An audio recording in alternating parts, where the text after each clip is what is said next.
Hello there guys, what is going on? Daniel Childs back here again for another podcast. Hope you're doing well, hope you're keeping safe. Now, even though Chelsea are back in Premier League action, we did want to reflect a little bit more on that record-breaking deal for Enzo Fernandez on transfer deadline day. It's a huge deal in Chelsea's history, the biggest deal in Chelsea's history, a British record fee for a player. And we wanted to get some more sort of in-depth chat around it and kind of the way the deal happened, what was the major breakthrough from a Chelsea perspective, and the people involved in that deal. And I'm very glad to say, back on the podcast, one of my favourite people, not only reporting about Chelsea, but just speaking about Chelsea, chief Chelsea writer at Football.London, Adam Newson. How are you doing, Adam? Welcome back to the show. I'm good, thank you, mate. Thanks for having me back on. No worries. Are you as tired as I think a lot of reporters are after this? Not just this week, and I know deadline day is brutal, but just the January window. Yes, very much so. To be fair, I don't even think it's the January window. I was actually talking to Simon Johnson at The Athletic about this yesterday. We're about a week and a half out from Abramovich putting the club up for sale. And ever since then, it's been an absolute sort of ride of different emotions and just an incredible workload. So, yeah, it's been a busy January, but also a busy 12 months from a Chelsea perspective. Can't believe it's almost a year since that happened. That's insane. It really is. So, and it's just, it's true. It's been non-stop, hasn't it? Pretty much since then in various ways, whether it's sanctions, takeover, transfers, games, changes in head coach, World Cup, more transfers. But let's talk about Enzo Fernandez. Before actually, just one quick question is the reaction to Chelsea spending that I have found quite funny since deadline day. I've seen reports suggesting and claiming that we need to abolish the transfer window now. I saw one report that I know a lot of Chelsea fans didn't like, or sorry, an opinion piece, I'd say, from a certain journalist that claimed that Todd Boehly should be paying nurses based on what he's been paying for some players, which raised eyebrows. I mean, just sort of your reaction to Chelsea spending. It is crazy. Like, I'm not going to be tribal about that. It is, especially for a January window. But, you know, do you think some of it is overblown? And it seems to always be about Chelsea rather than, say, other clubs when they spend huge amounts of money. Yes and no. I mean, look, Chelsea have, as you say, they spent a small fortune in January combined to a lot of money they spent in the summer as well. I think this can be judged probably in 2 or 3 years when we see how the rest of Chelsea's transfer strategy plays out, because there has always been a feeling that Chelsea are going to go very big early on. And then over time, once they get the sort of squad where they want it to be, once they get sort of the development squad further down to where they want it to be, they want to have a very deep pool of players. And we'll probably see that borne out in years to come with the multi-club model as well. But look, a lot of the spending they've done last month and in the summer, you can argue was necessary. And in years to come, as it probably dwindles, I think you can see it as a way of them front loading of really, backing their investment early on and then letting it play out. So it is very easy to judge. Of course, it is. We all are guilty of judging a lot of things in life far too soon without knowing the consequences of it and how things play out in the future.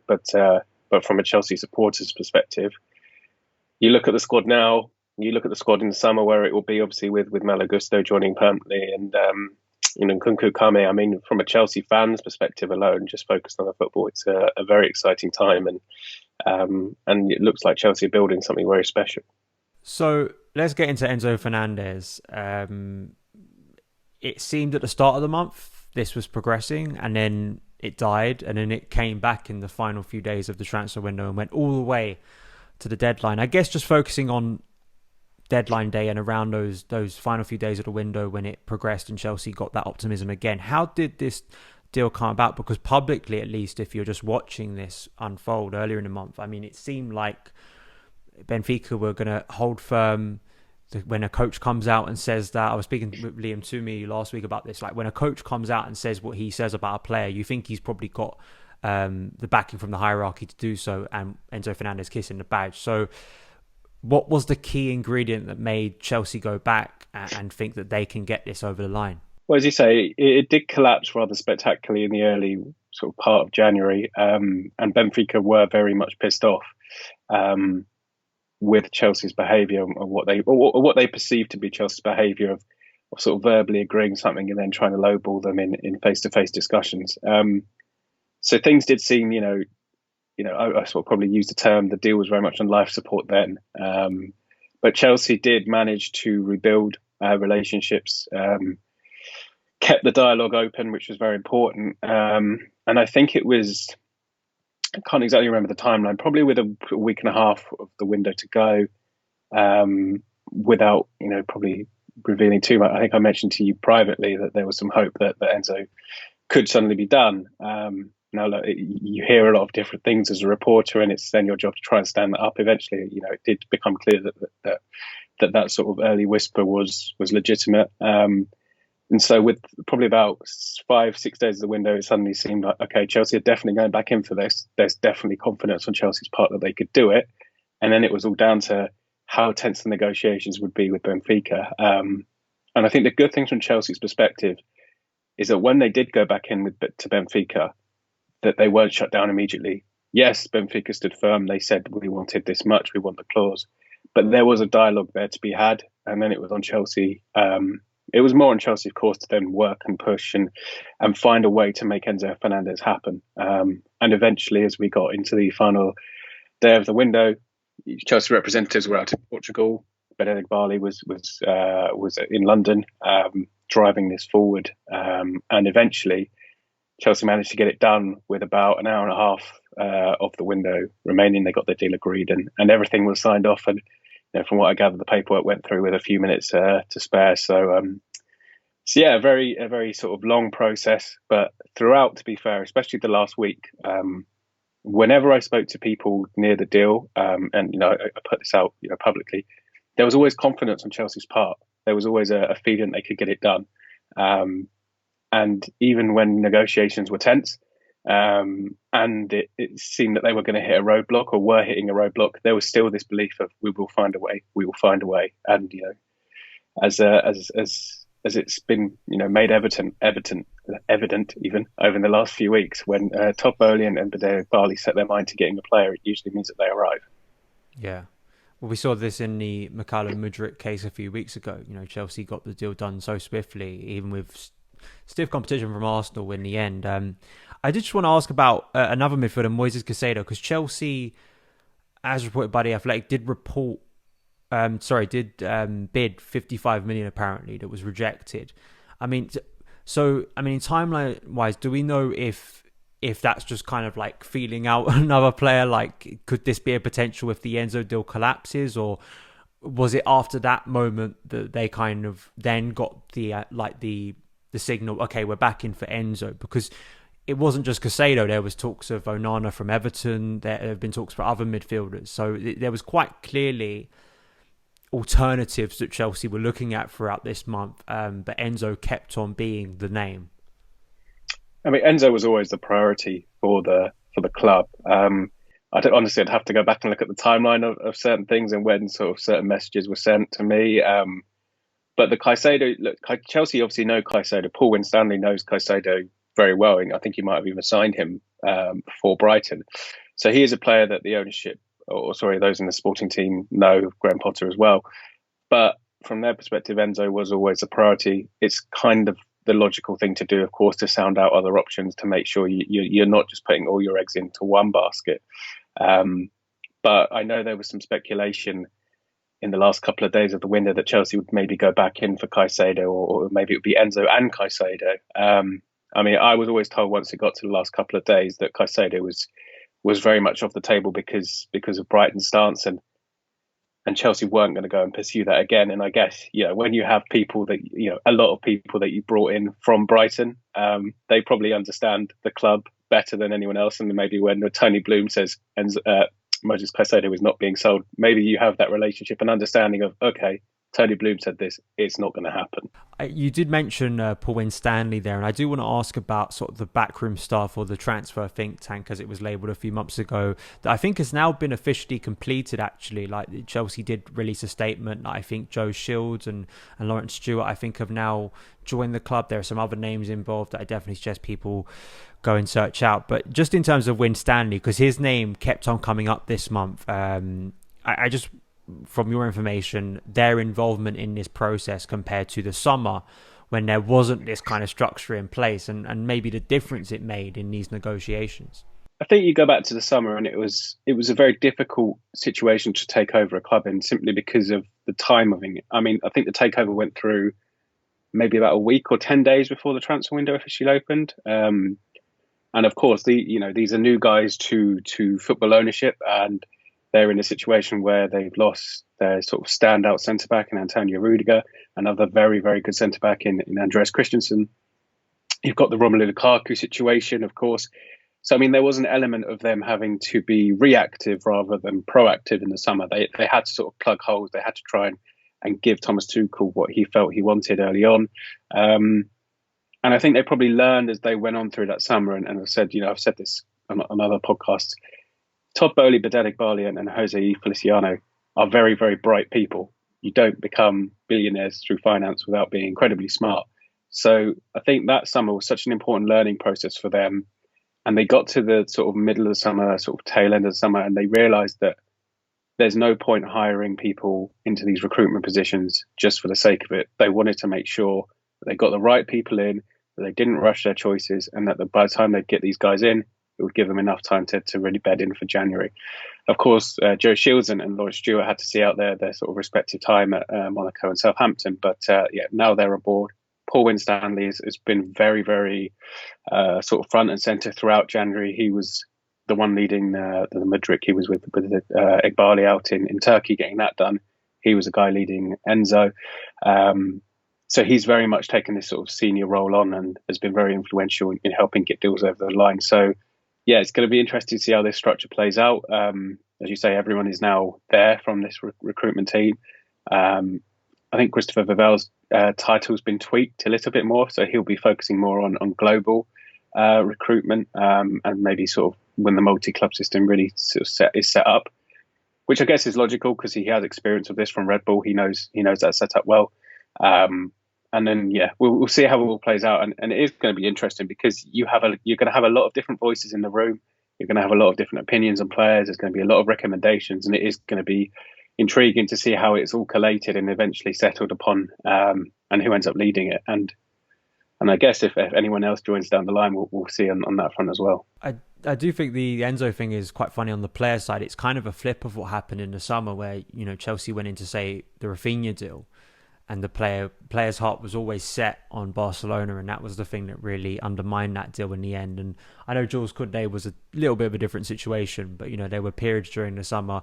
De Ligt was another one who Chelsea were apparently in for, but then wanted to go to Bayern Munich. So in this case, it seemed like Enzo Fernandez pretty much from the start of this month wanted this move to happen. I mean, is that also? I know it sounds like an obvious thing to say, understatement, but like his ambition to make the move happen. Was that also something that gave Chelsea that constant optimism that you kept on hearing about compared to just we have the finances to make this deal happen? Yeah, I think so. I mean, it became very clear early on that Enzo would be keen. And I guess it's maybe just a time thing. Over the last few months, the Chelsea vision, I suppose, has become clearer. Whereas in the summer, you had a new ownership who were scrambling around a bit, and maybe that's a harder sell.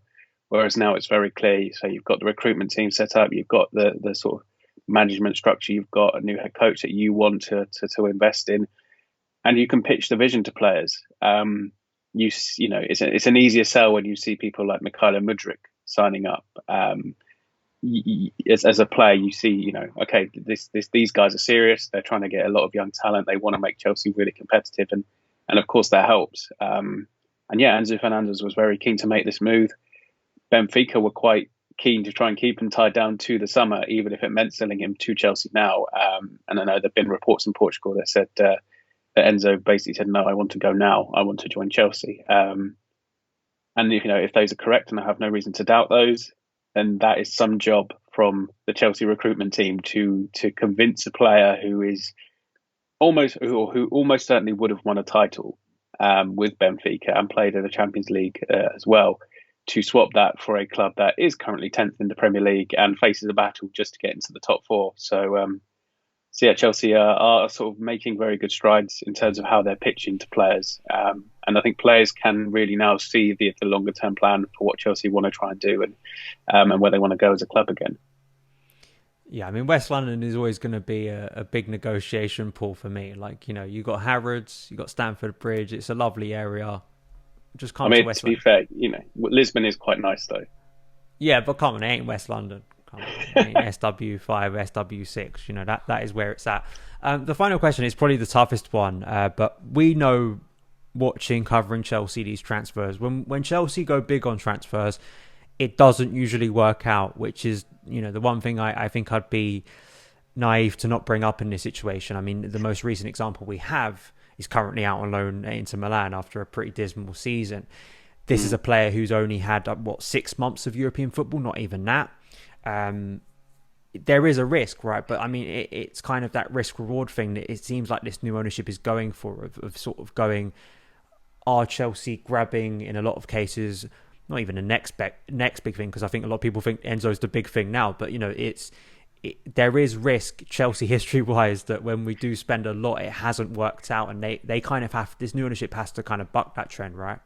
Yeah, of course. But I think Graham Potter summed it up perfectly in his pre-match press conference yesterday. Every transfer is a gamble. There is an inherent risk to every player you bring into a club. There are a multitude of reasons why a deal may not work, or why a player may not settle, or perform at his best. Of course, you flip in the £106 million transfer fee, and then yes, there's a stronger desire for that to work. Of course, there is. You want it to work just from a financial perspective. But I think in years past, and I without wanting to do a disservice, and nobody wants to belittle the success Chelsea enjoyed in the Abramovich era in terms of for supporters, but I don't think there was always the clearest idea of why Chelsea were maybe signing a player beyond the fact that that player was supposedly very talented. You look at the Lukaku deal as probably the biggest indication of that. I mean, it was a deal that the club were happy with. It was a deal Thomas Tuchel was happy with and signed off on. But it was a deal done in hindsight without any consideration for the fact that Lukaku probably was never going to fit into the style of play Tuchel wanted, despite Tuchel feeling that he could mould him into someone who did. Personality-wise, I guess it proved to be quite a big clash as well. So you'd like this recruitment team, having football specialists, having recruitment specialists in your club, having the contacts around the game through these people as well, I think makes a huge amount of difference. And I think there will be a greater understanding on Chelsea's part going forward about the players they want and the sort of personalities they want as well. And I think, Graham Potter said a very nice little quote, signing players is easy, signing the right players isn't. And I think that's always going to be the challenge. But you'd like to think with the recruitment team that's in place, with the far more data-led approach that they're having, with the sort of knowledge and sort of expertise of the people they've hired, that Chelsea will avoid falling into, expensive sort of mistakes that they've made in the past, and maybe, reactionary signings that they've made as well, to try and plug holes rather than sort of being a long-term strategy behind it. Yeah, as I wrote in a piece on Football.London this week, we don't know whether this strategy of signing these young players over long-term contracts is going to work out. No, as you've just perfectly demonstrated, transfers, there are so many different variables that come into it. But I think you can't accuse, number one, I think it's silly to accuse this ownership of not having a plan, because it's quite clear they do. It's just whether it's going to work or not. And then the second part of that is that you can't say they lack ambition. I mean, that was one of the concerns when, I think for a lot of fans, when Abramovich left, was that you're going to get owners in who can invest in the same way. And I think that they have proven in the first, not even year, they are committed to invest on serious players across Europe and across the world. And now we have to see if it all comes together. So, as I say, I think it's an exciting time. It's an unpredictable time to know what's going to happen with Chelsea. It's been chaos the last year, but hopefully it does work out. Sorry, I was going to say that just to finish, they're also sort of covering bases a little bit as well here by bringing in players who are 21, 22, by giving them longer contracts, but without huge exorbitant wages that we've seen in the past. It gives you that wiggle room. If in 2-3 years' time, Mikhailo Mudryk, worst case scenario, hasn't worked out for Chelsea as they wanted, he'll still be 24, 25. He won't be on £300,000 a week. He'll be on a far more accessible wage for a buying club. And it by investing in younger players and by not loading them up with huge salaries, it does give you that wiggle room to make mistakes and to not be sort of hamstrung by them for years to come. So, yes, it's a smart transfer policy in terms of trying to get Chelsea back to the top, but it's also a smart transfer policy in the sense of offering some protection down the line for if this sort of process that they're going through doesn't work out. Yeah, on the wage thing, I mean, that was a frustration for me looking at it last season when you had some players with the likes of, say, Timo Werner on like over 200 grand a week reportedly, and then you have players like Mason Mount and Reece James on, for what is a Premier League player at that level, relatively low wages, and it just didn't make sense in terms of the output of those players. And as I think a lot of us, particularly from a fan perspective, we're so trained to look at a fee. People, like yourself, who report on transfers, a lot of the time it seems to be wages can actually be more defining to whether a transfer happens or not compared to an actual fee. So hopefully, as you say, that's maybe something that actually hasn't been picked up a lot. I know that there's kind of thing of what if it doesn't work out, you're then lumbered with players for years and years who don't work out, which is what Chelsea have actually had in recent years. The likes of Timothy Bakayoko is kind of the prime example of that. But I do think in that case, yeah, absolutely. If the wages are not exorbitant, then you do have that kind of space to sell them. And I think what's going to be intriguing to me with this new ownership is as well how they navigate when to sell players, because I think that is something that the previous ownership in the last few years just consistently got wrong, of hanging on to players for far too long. So that, I don't know if you want to add anything on that, because that, as much as a club of Chelsea wanting to be near the top of the food chain, you don't want to be selling your best players. But I think navigating selling, I think, is going to be as important in the next decade for this new ownership as buying those players, particularly if we're assuming that the front loading of the investment is taking place right now and they're not planning on spending this much over a longer period of time. Yeah, I mean, player sales are going to be a key part of things, because especially in the summer ahead, Chelsea will have to finance some of their spending through player sales as they have done. And I think there is going to be an onus on looking at every single player probably quite unemotionally. You kind of use probably Jorginho as quite a good barometer for this. You have a player with 4 months left on their contract. You don't want to lose that player for nothing. No matter the fee you can get for him in January, as Chelsea have ended up sort of 12, 13 million, that is important for them going forward. They don't want to lose assets for nothing like they did with Rudiger and Andreas Christensen. They want to be able to turn sort of player sales into a revenue stream. Of course they do. So it will be interesting going into summer who they look at, who they believe is sellable, and who believe they can get sort of major fees for. And there may come decisions that fans don't like. There may be senior players that move on. There may be popular players that move on. But from the ownership perspective, they have to take everything into account, like contract length, like age, profile. Do they fit into Graham Potter's system longer term? Do they fit into the club's ideal longer term? And yeah, in the summer it might be interesting to see just who stays and who goes, because there will be a shake-up of the squad again. Particularly on the sales front, given how, I mean, they're having to build, I think, new lockers at the moment at Cobham Motley, make new car park spaces, for people to get involved. So yeah, it will be intriguing, and I'm sure, as I say, it will probably be controversial and people have different opinions on it, but that in itself is maybe a forgotten part of it, because as fans we care more about probably player buys than player sales, but that is important in sort of building a squad. Thank you so much, Adam, for joining me today. A great conversation as ever. Most people watching this should be following you, but if they're not, just shout out where people can find your work online, and any work you're going to be doing on Football.London that people should be looking out for. Just put Adam Newson into Google and it will come up with all the relevant social pages and whatnot. And yeah, I mean, I'm going to have a piece on João Felix coming out next week ahead of his expected return against West Ham. He finally will have served his suspension, so I'll have a sort of deeper dive into João Felix and his sort of career and how he's got to this point. And there's a sort of another interview I've got lined up as well. So Yes, just follow the social channels and you'll see it all on there. I forget about Joao Felix. I completely forgot we still have him. We only got him for 55 minutes. Let's hope he doesn't two-foot anyone again, because hopefully we can get him for a little bit longer this time to watch him on the pitch. But there we go. There is the podcast. Thank you so much for taking the time to watch it or listen to it. Son of Chelsea is a part of the 90 Min Podcast Network. If you did enjoy the podcast, make sure to give us a positive rate and review. It really does help out. Hit that subscribe button and the notification bell on YouTube. Follow me on Twitter @SonOfChelsea, and I will see you again very soon. All the best.